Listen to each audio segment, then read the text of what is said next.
बिस्मिल्लाहिर्रहमानिर्रहीम। अस्सलाम वालेकुम डियर स्टूडेंट्स, उम्मीद है आप सब खैरियत से होंगे। सो डियर स्टूडेंट्स, आज हमारा वेक्टर एंड टेंसर एनालिसिस का लेक्चर नंबर 7 है, जिसमें हम टॉपिक डिस्कस करने जा रहे हैं। वो multiplication of tensors, symmetric and anti symmetric tensors, invariance property, isotropic tensors. तो स्टूडेंट्स सबसे पहले देखें ना, यहाँ पर हमारा जो फर्स्ट टॉपिक है वो क्या है जी, multiplication of a tensor by a scalar. हम टेंसर को कैसे मल्टीप्लाई करते हैं किसी स्केलर से। यहाँ पर देखें, उसमें कुछ इंपॉर्टेंट बात है कि multiplication of a tensor of any rank by a scalar yields an other tensor of the same rank. जब आप किसी टेंसर को, चाहे किसी भी टैंक का किसी भी रैंक का वो टेंसर हो, आप उसको किसी स्केलर से मल्टीप्लाई करते हैं तो जो रिजल्ट बनता है आपके पास वो भी क्या होता है, वो दोबारा से कोई टेंसर ही होता है और उसका रैंक भी सेम रहता है। अब प्रूव करें फाई को स्केलर है, A I J second order tensor है हमारे पास, और प्रूफ क्या करना है, C I J is equal to phi, A I J is also second order tensor. देखिए A I J second order tensor है हमारे पास, हमने नाम दे दिया सी आई जे को, किसका, कि स्केलर और वेक्टर का, इस टेंसर का सॉरी प्रोडक्ट। अब इस स्केलर फाई को हम इस टेंसर ए आई जे से मल्टीप्लाई करवा रहे हैं तो वो रिजल्ट क्या आना चाहिए, उसी सेकंड ऑर्डर टेंसर ही आना चाहिए। तो देखें स्केलर सिंस ए आई जे हमारे पास सेकंड ऑर्डर टेंसर है, उसकी जो ट्रांसफॉर्मेशन, देखिए ये ट्रांसफॉर्मेशन इक्वेशन हम बार बार यूज कर रहे हैं, ये आपको याद रखनी पड़ेंगी और आप इसको याद रखें, ठीक है। From the system K to K dash is equal to A dash M N equal होती है L M I L N J A I J, ये हम पहले पढ़ चुके हैं ये चीजें। अब इसको आप मल्टीप्लाई बेटा जब करेंगे ना, अगर आपने अभी तक ट्रांसफॉर्मेशन इक्वेशंस नहीं पढ़ी तो लास्ट लेक्चर से जो मैंने लेक्चर्स की सीरीज पढ़ी है वेक्टर एंड टेंसर की, तो आप यूट्यूब चैनल ओपन करें लेजेंड कॉलेज का, उसमें आप देखें जो मेरे लेक्चर नंबर 4, 5 उसमें ये ट्रांसफॉर्मेशन इक्वेशंस मैंने बार यूज़ भी किए हैं, समझाई भी हैं। अब इस इक्वेशन को मल्टीप्लाई करें स्केलर फाई से, तो ये बनेगी phi A dash M N L M I L N J phi A I J, जो इसको हमने नाम दे दिया सी डैश एम एन का, और ये हमारे पास सी आई जे का, इसको हमने नाम दिया हुआ है अकॉर्डिंग टू दिस, ठीक है। तो ये हमारे पास क्या बना। अब यहाँ पर आप गौर करें तो कह रहे इक्वेशन 2 क्या शो कर रही है कि सी I J is equal to phi I J A I J, ये हमारे पास क्या है, सेकंड ऑर्डर टेंसर है। क्यों? क्योंकि सी आई जे के कोरिस्पॉन्डिंग आप देखें अगर, तो ट्रांसफॉर्मेशन इक्वेशन की, ये जो ट्रांसफॉर्मेशन इक्वेशन बनी पड़ी है ये सेकंड ऑर्डर टेंसर की ही तो है, ये सेकंड ऑर्डर टेंसर की ही तो ट्रांसफॉर्मेशन इक्वेशन है ना। देखें दो आ गई है हमारे पास, L M I L N J, दो एंगल्स आ गए, और ये सी आई जे जो कि फाई ए आई जे को रिप्रेजेंट कर है, ये देखें ये ट्रांसफॉर्मेशन इक्वेशन है इसकी सारी। तो ये प्रूव हो गया कि सेकंड ऑर्डर टेंसर है ये भी। अब आउटर मल्टीप्लिकेशन देखिए, आउटर मल्टीप्लिकेशन क्या होगी जरा देखते हैं क्या कह रहा है वो। The product of 2 or more tensors is the tensor whose components are the product of the components of the given tensors.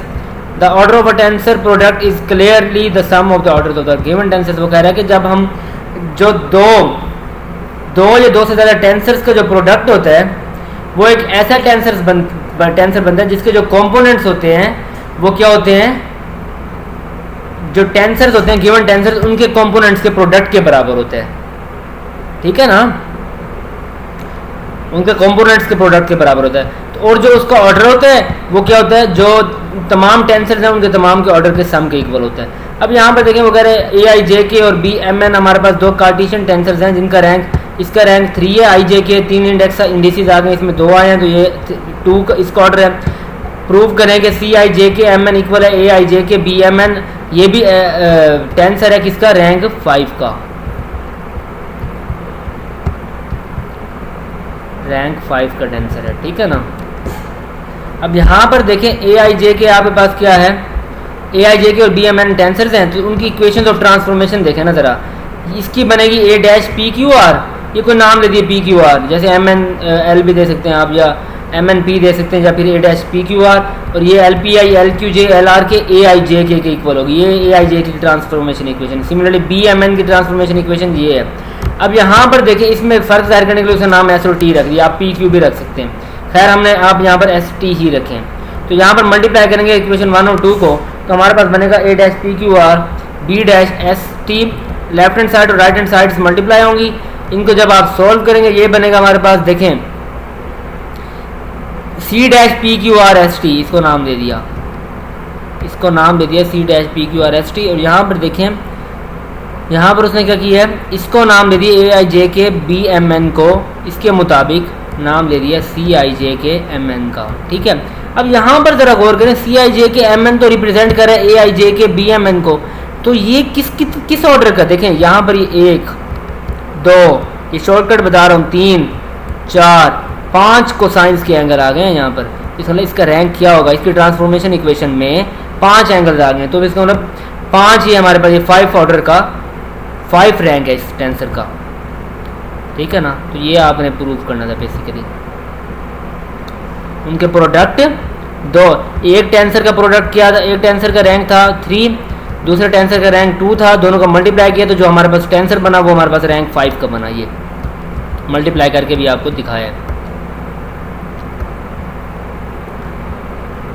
यानी कि अब आपने एमसीक्यूज के लिहाज से एक important point students, outer product में एमसीक्यूज के लिहाज से अगर वो आपको दे दे कि 2 टेंसर्स हों, उनका रैंक भी बता दे, कहेंगे इनके प्रोडक्ट का रैंक कितना होगा, आप क्या करेंगे, दोनों के जो ऑर्डर्स होंगे उनको सम कर देंगे, दोनों के ऑर्डर्स को सम कर देंगे। जैसे यहाँ पर 3 + 2 5 हुआ। अब कह रहे हैं कि टेंसर मल्टीप्लिकेशन है वो नॉन कम्यूटेटिव है। ठीक है, आप ये नहीं कह सकते कि सी आई जे के एम एन जो कि इक्वल है ए आई जे के बी एम एन, आप ये कहते हैं कि जी ये B M N A I जे के इक्वल है, नहीं ऐसा नहीं होगा। वो कह रहे हैं नॉट इक्वल टू, इक्वल नहीं होंगे। कह रहा है जो 2 टेंसर्स का आउटर प्रोडक्ट है तो वो उसका that is tensors of the first order, 2 vectors का the outer product of 2 vectors, जो आउटर प्रोडक्ट होगा 2 वेक्टर्स का, जिसको जो कि क्या कहलाता है, tensor of first order. Vector tensor of first order होता है ना, फर्स्ट ऑर्डर टेंसर्स को ही हम वेक्टर कहते हैं। उसको हम कह रहे हैं sometimes called a dyadic tensor और जस्ट डायड, इसका नाम है, याद रखना। अब आ जाएंगे contraction of tensors. Contraction theorem देखें, ये क्या कह रहा है, कह रहा है कि अच्छा कॉन्ट्रैक्शन ऑफ टेंसर्स में क्या कह रहा है, the process of setting 2 indices, the process of setting 2 indices in a tensor equal and summing over the repeating index is called contraction। क्या मतलब, the process of setting 2 indices in a tensor equal and summing over that repeating index is called contraction। In contraction में हम क्या करते हैं कि 2 tensors के जो टेंसर के 2 इंडिसेस को आप क्या करते हैं, इक्वल सेट करते हैं, इक्वल सेट करते हैं, और फिर जो रिपीटेड इंडेक्स होता है उसको क्या करते हैं, ऐड कर देते हैं, उसको हम क्या बोलते हैं, कॉन्ट्रैक्शन। ठीक है ना। फॉर एग्जाम्पल वो कह रहा है 3 possible contraction of third order tensor are, third order tensor है ए आई जे के, उसके 3 कॉन्ट्रैक्शन है। क्या आप कह दें जी आई और जे इक्वल है, ठीक है, तो आपने इसको लिख दिया, आई जे को भी आई लिख दिया, आई आई के। अगर आप कह दें जी नहीं आई और के इक्वल है तो फिर ए आई जे आई। अगर आप कहें नहीं जी जे और के इक्वल है तो फिर के और जे को दोनों को जे का ही नाम दे दिया, के को भी जे का नाम दे दिया। ये यहाँ पर देखें आप, तो 2 आपने कॉन्ट्रैक्शन में हम क्या करते हैं, टेंसर्स के कोई भी 2 इंडिसेस को हम इक्वल लेट कर लेते हैं, देन फिर उसको सम करते हैं। अब देखें यहाँ पर कॉन्ट्रैक्शन ऑफ टेंसर जबकि ऑफ ऑर्डर n जबकि n greater than equal to 2 होगा, leads to a tensor of order n-2। ठीक है, अब we prove this theorem for n = 3। हम n = 3 के लिए करते हैं, टेंसर ऑफ ऑर्डर 3 ले लिया हमने, रैंक 3 बाय हाइपोथेसिस, ये टेंसर ऑफ ऑर्डर 3 है। देयरफॉर हमने कहा कि इसकी ट्रांसफॉर्मेशन इक्वेशन क्या बनेगी, a dash p q r l p i l q j l r k a i j के, इसकी ट्रांसफॉर्मेशन इक्वेशन ये वही बात आ जाती है, ये आप पढ़ चुके हैं चीज़ें। अब कह रहे हैं let us contract with respect to j and k, j और k के लिहाज से कॉन्ट्रैक्ट करें तो place the corresponding indices q and r equal to each other. अब q और r 2 कॉन्ट्रैक्शन कर रहे हैं ना, 2 इंडिसेस को हम, ये इंडिसेस होते हैं जो i j k लिखा हुआ है ये, या p q r, अब यहाँ पर q और r को आप इक्वल करें और and sum over this index, तो ये बनेगी इक्वेशन किस तरह आपके पास, ये बनेगी इस तरह, a dash p q q, r को भी q लिख दिया हमने क्योंकि q और r इक्वल है हमने कहा। तो इस इक्वेशन में करेंगे l p i l q j l r k है तो r की जगह q, q k बनेगा a i j k, ये बनेगा l p i। अब देखें ये दोनों इसके फर्स्ट इंडिसेस सेम है तो यहाँ पर डेल्टा आ जाएगा, डेल्टा j k, ये डेल्टा j k बनेगा, आगे a i j k, तो ये बनेगा l p i a i j j के इक्वल,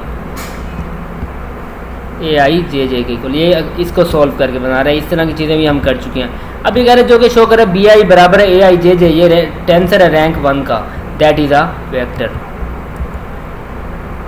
और यही प्रूव करना था ना। देखो n अगर ग्रेटर देन या इक्वल टू 2 हो, फर्ज किया हमने n इज इक्वल टू 3 के लिए किया सोल्व, ठीक है, और जो जवाब आया वो क्या आया हमारे पास 1, टेंसर ऑफ रैंक 1 आया। तो n क्या था 3 था, तो n माइनस 2 क्या होगा, यानी कि n की जगह 3 पुट करें 3 माइनस 2 1 होगा, इसका मतलब ये फर्स्ट ऑर्डर टेंसर हमारे पास जवाब आना चाहिए ये। तो ये हमने प्रूव कर लिया। आगे नोट देखें कि कह रहा है कि कॉन्ट्रैक्शन, हमने ये देखा कि जो कॉन्ट्रैक्शन है वो सिर्फ किसको अप्लाई हो सकती है, can be applied to a tensor of rank 2 और हायर। कम से कम रैंक 2 का या हायर रैंक का जो टेंसर होगा उसको आप कॉन्ट्रैक्शन अप्लाई कर सकते हैं, अदरवाइज बाकियों में नहीं कर सकते। अब ये भी पता लग गया कि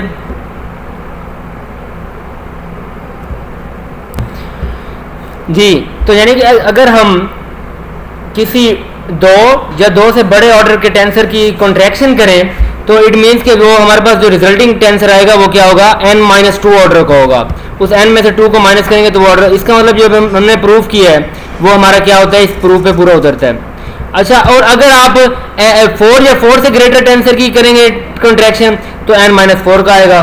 सिमिलरली ये चलता रहेगा। अब आगे इनर मल्टीप्लीकेशन की बात कह रहे हैं कि the process of multiplying tensors and then contracting the product with the indices belonging to different factors is called inner multiplication and the result is called an inner product of the given tensors।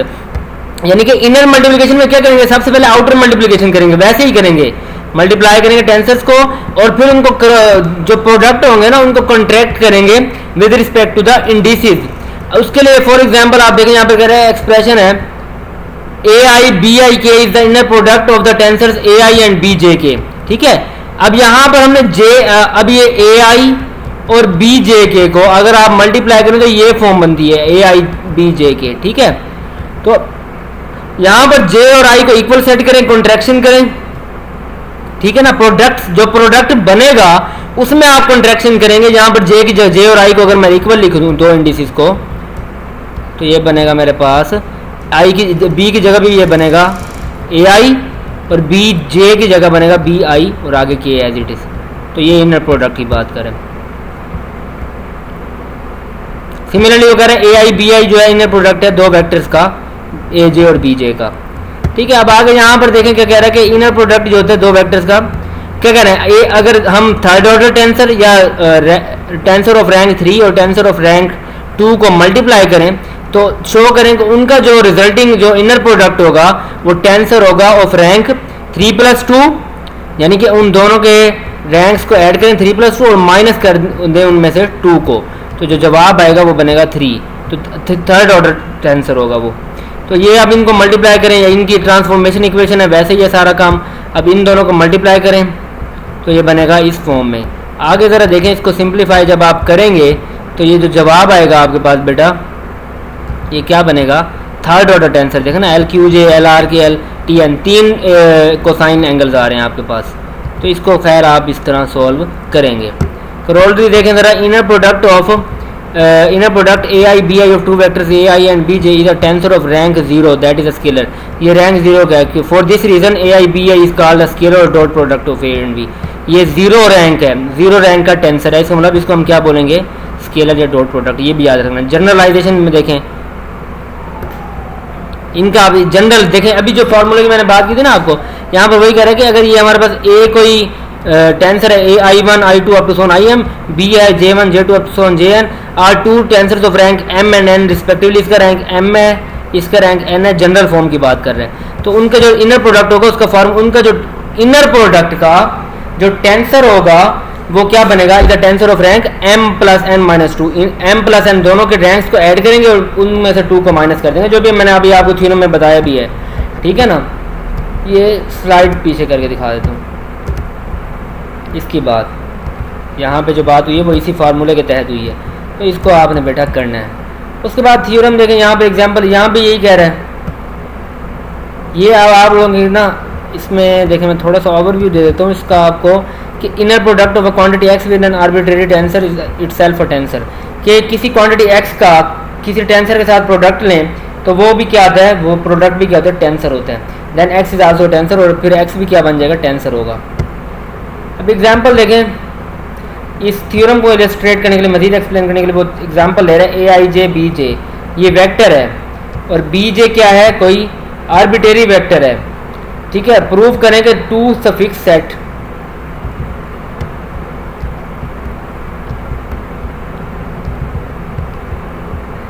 Aij is also a tensor of rank 2.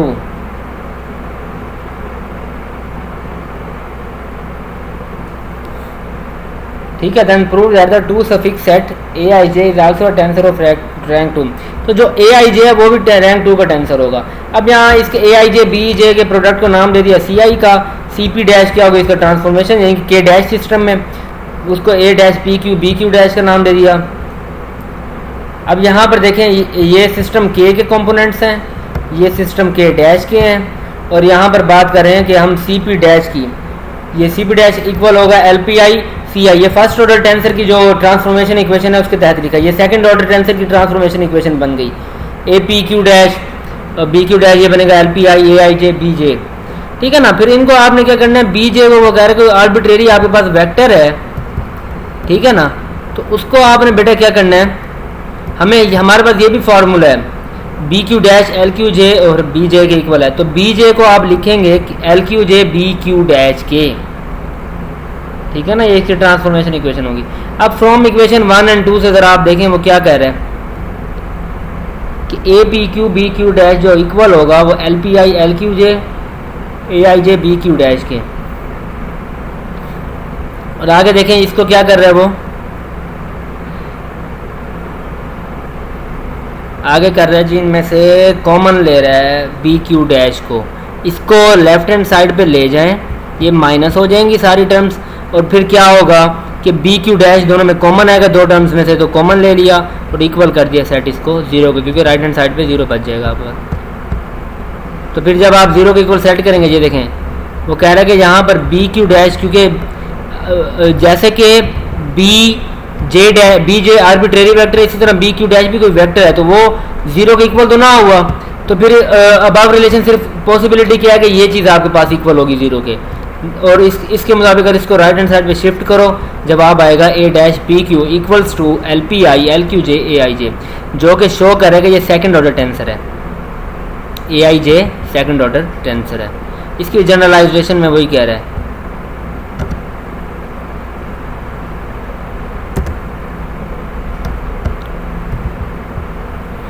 कि ये अगर हम कोई tensor को multiply करें इस तरह, तो फिर उनका क्या होता है, जो ऑर्डर वो टेंसर बनता है, प्रोडक्ट जो बनता है वो क्या होता है, वो टेंसर, उसका ऑर्डर कैसे फाइंड करेंगे, m + n उसका फॉर्मूला है। अब यहाँ पर देखें ज़रा सिमेट्रिक और एंटी सिमेट्रिक टेंसर, देखें यहाँ पर क्या कह रहा है, मेन बात मैं आपको बता दूं, मजीद आप लोग इसको देख लीजिएगा। वो यहाँ पर कह रहा है कि tensor is said to be symmetric और anti symmetric if it is symmetric anti symmetric in all possible pair of indices. For example, अब यहाँ पर जरा देखें, अगर ai1 i2 अप टू सोन in इक्वल है i2 i, यानी कि मैं इस तरह बता दूं APQ अगर आपके पास इक्वल आ जाए AQP के, तो ये सिमेट्रिक होगा, ठीक है।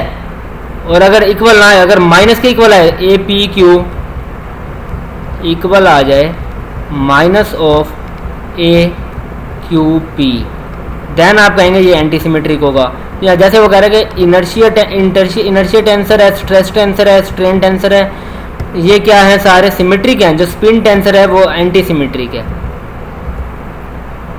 अब क्रोनिकल डेल्टा को प्रूव करना है आपने कि वो सेकंड ऑर्डर सिमेट्रिक टेंसर है, और जो अल्टरनेटिंग टेंसर है ना EIJ के, वो third order anti symmetric tensor है। तो क्रोनिकल डेल्टा की डेफिनेशन के मुताबिक डेल्टा IJ देखें ना, EI.EJ के इक्वल होता है, जिसको हम कह सकते हैं J.EI, जो कि इक्वल होता है डेल्टा JI के। अब ये तो शो कर रहा है कि डेल्टा IJ हमारे पास सिमेट्रिक टेंसर है, ठीक है। आल्सो EIJ के को भी हम कह सकते हैं, देखा ना, EI.EJ इक्वल होता है EJ.EI के, लिहाजा EJ.EI को हम कहेंगे डेल्टा JI के इक्वल। तो ये यहाँ पर देखें, अब अल्टरनेटिंग सिंबल है, EIJ को आप लिख सकते हैं माइनस ऑफ JI के, और इसको आप लिखेंगे minus of IKJ which is equal to minus of KJI, तो ये एंटी सिमेट्रिक टेंसर होगा। इसके लिए मैंने आपको साइकिल बताया था IJK का, ठीक है ना। उसके लिए मैंने कहा था ये I है, ये J है, ये K है, ये इसमें हमने उसकी बात की थी परम्यूटेशंस की। अब इसको मैट्रिक्स फॉर्म में इस तरह लिखेंगे,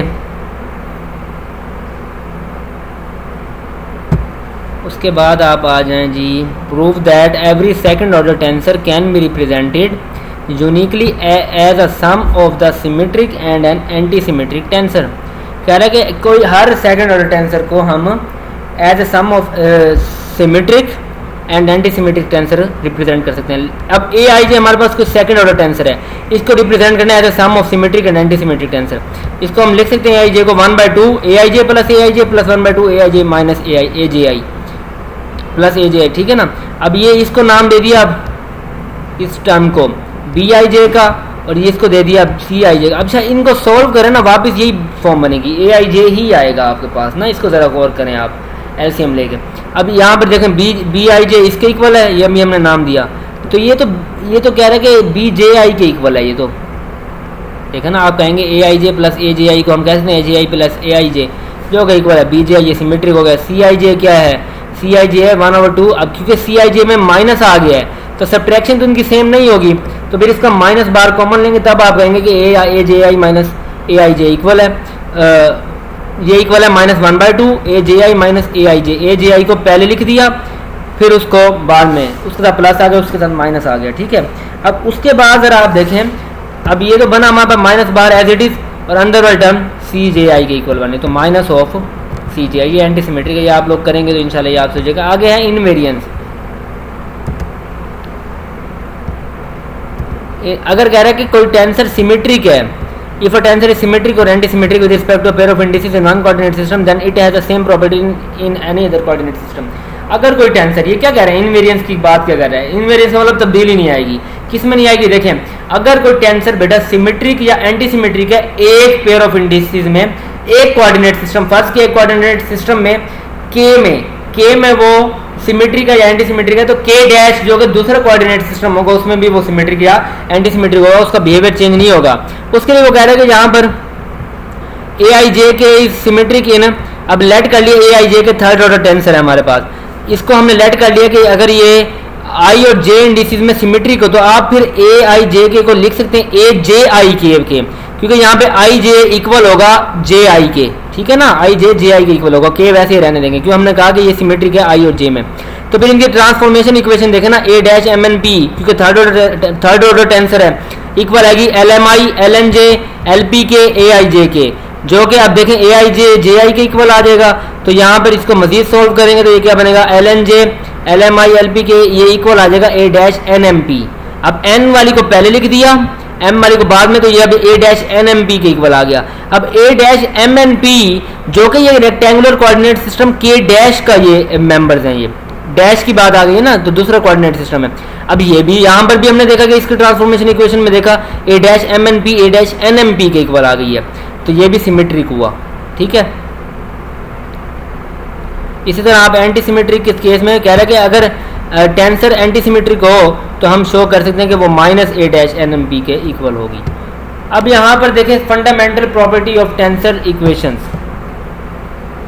fundamental property of tensor equations.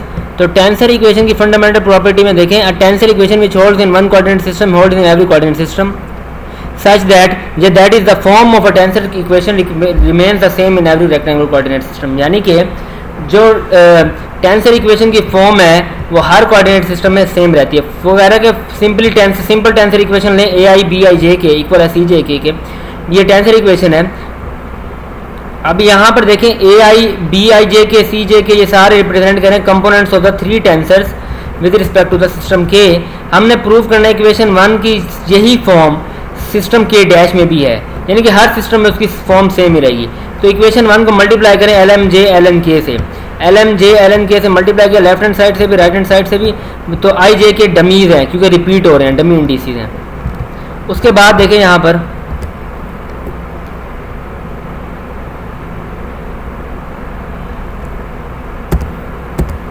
ठीक है, ये यहाँ तक ही इसका प्रूफ कंप्लीट हो गया, ठीक है। तो ये बनेगा ना, देखें इसको अब ज़रा गौर करें, इसकी फॉर्म तो सेम बन रही है, ये बन गया L M J L N K C जे के का इसको नाम दे दिया, वो भी सेम फॉर्म बनी जो कि इसकी थी, ठीक है ना, वो तकरीबन वही बन, तो वो कह रहे हैं कि फॉर्म सेम रहेगी। ये एल एम जे और एल एन के क्या रहेंगे, जो टेंसर्स हैं, वो सॉरी एंगल्स ऑफ कोसाइंस हैं। अब यहाँ पर देखें प्रूफ करें कि कि every second order tensor can be represented uniquely as a sum. ये तो हो चुका है, बल्कि सॉरी ये हो चुके हैं। अब हमारा जो लास्ट टॉपिक है बेटा वो है आइसोट्रोपिक टेंसर्स। कह रहा है a tensor is said to be isotropic if its components remain the same in all rectangular Cartesian coordinate systems under orthogonal rotation of axis. यानी कि एक्सिस को रोटेट भी करें आप, लेकिन टेंसर्स क्या रहे, टेंसर्स के जो कंपोनेंट्स हैं वो तमाम रेक्टेंगुलर कार्टेशियन कोऑर्डिनेट सिस्टम्स में सेम रहे, तो हम उस टेंसर को क्या बोलेंगे, आइसोट्रोपिक। फॉर एग्जांपल वो कह रहा है टेंसर ऑफ ऑर्डर 0 जो कि स्केलर्स होते हैं, टेंसर ऑफ ऑर्डर 0 जो कि स्केलर्स होते हैं, उसको आप क्या कहेंगे, वो सारे आइसोट्रोपिक्स हैं, क्योंकि उनके कोई कंपोनेंट चेंज ही नहीं होंगे। स्केलर आप जितना मर्जी एक्सिस को रोटेट करें, एक्सिस में चेंज आएगा, स्केलर्स में तो नहीं आएगा ना। स्केलर तो कोई हमारे पास रियल नंबर होता है, यहाँ पर 1 2 3 जो भी, तो यहाँ पर आप कहेंगे since there are no isotropic tensors of order 1, यानी कि ऑर्डर 1 यानी कि वेक्टर्स के कोई भी आइसोट्रोपिक टेंसर्स नहीं है, लिहाजा हम वो कह रहे हैं डिस्कस करेंगे isotropic tensors of second and third orders. अब यहाँ पर देखें, आपने प्रूव करना है कि जो क्रोनिकल डेल्टा है वो आइसोट्रोपिक टेंसर है रैंक 2 का, ठीक है। अब यहाँ पर आप इसकी ट्रांसफॉर्मेशन इक्वेशन लिखें सेकंड ऑर्डर टेंसर वाली, ए आई जे को लेट कर दें कि वो इक्वल है डेल्टा आई जे के, और यहाँ पर इस इक्वेशन 1 में ए आई जे की जगह डेल्टा आई जे पुट करें। अब इसको शो करें L M I L N J equal आ जाएगा L M I L N I, और डेल्टा आई जे है, ठीक है। अब डेल्टा आई जे क्या रहेगा, यहाँ पर डेल्टा आई जे यहाँ पर बेटा क्या बनेगा, उसकी जगह आप क्या करेंगे 1 पुट कर देंगे, which shows that delta I J transform to themselves under the tensor rotation law. ये खुद में ही ट्रांसफॉर्म हो जाते हैं, तो उसकी जगह यहाँ पर क्या आ गया, डेल्टा आई जे की जगह डेल्टा एम एन आ गया, ठीक है। तो ये आइसोट्रोपिक टेंसर है ऑर्डर 2 के। इसी तरह अल्टरनेटिंग सिंबल को लिए भी आप प्रूव करेंगे। Thank you very much students, अल्लाह हाफिज़।